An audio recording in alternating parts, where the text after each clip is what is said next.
Chair. Clayton Cosgrove. Mr Chair, I want to take up where Mr Robertson left off, because one of the points that I made in a prior contribution, one of the difficulties that we have had with child support in the past, and it's not levelled as a criticism of the IRD, is its inflexibility. And where you have relationship breakdown, where parties to the relationship, parents cannot agree on the best way in a monetary sense to ensure the kids are looked after, then the state has a role to intervene, and that role is pretty inflexible, because until somebody invents a technology that determines what the definition of a good parent, as it were, then a formulaic response is our next best option. But Clause 44, as Mr Robertson said, has introduced, I think it's a good thing, an element of flexibility. But in doing that, and because we have had no clarification from the Portfolio Minister, Mr Macleay, or non-portfolio ministers in the chair, such flexibility on the one hand being very positive also creates uncertainty on the other. So, as Mr Robertson and others have said, what is the definition of inappropriate? If the Commissioner considers automatic deductions inappropriate, in the person's case by another payment method may consider another payment method acceptable to the Commissioner. Now, that's great. I think that does, as I've said in a previous contribution, the last Labor government did a similar thing in respect of small businesses. When the inland revenue was advised there was a difficulty, everything froze. And a repayment deal, if you like, was worked through so that the business could hopefully survive and meet its obligations, and the Crown would get its money and the taxpayer would be recompensed. And the deal was done, if you like.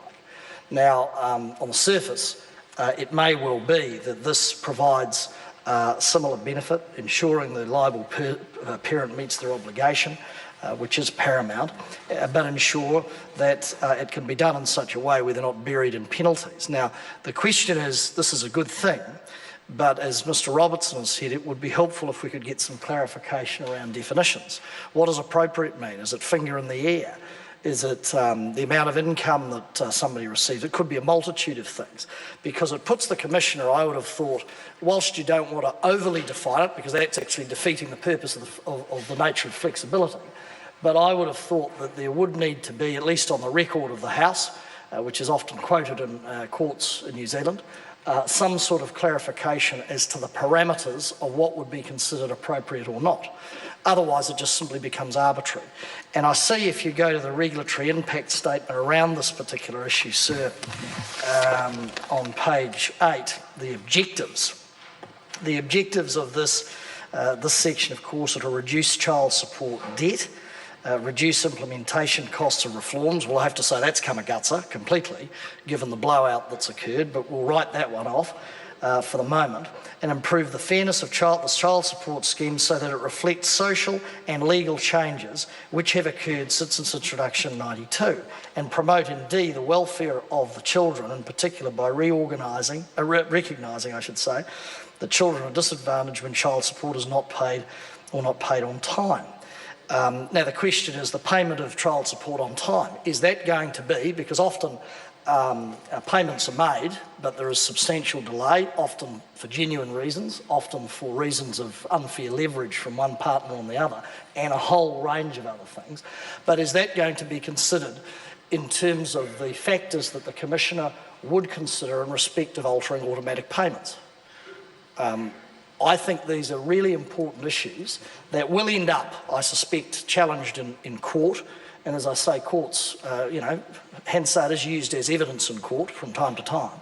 And it would, I think, help, and presumably the IRD will put out guidelines which don't have the weight of legislation, but guidelines around this, or maybe they won't. We don't know. But if you're sitting there just looking at this bill now, we have no idea. We commend the government for Clause 44, but we have no idea actually what the parameters of those decisions will be and how they will be made.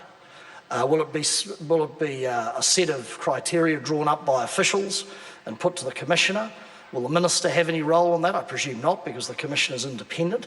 But, I think, sir, as others have pointed out, these are not actually political issues. They are really serious issues if we want to get this thing right.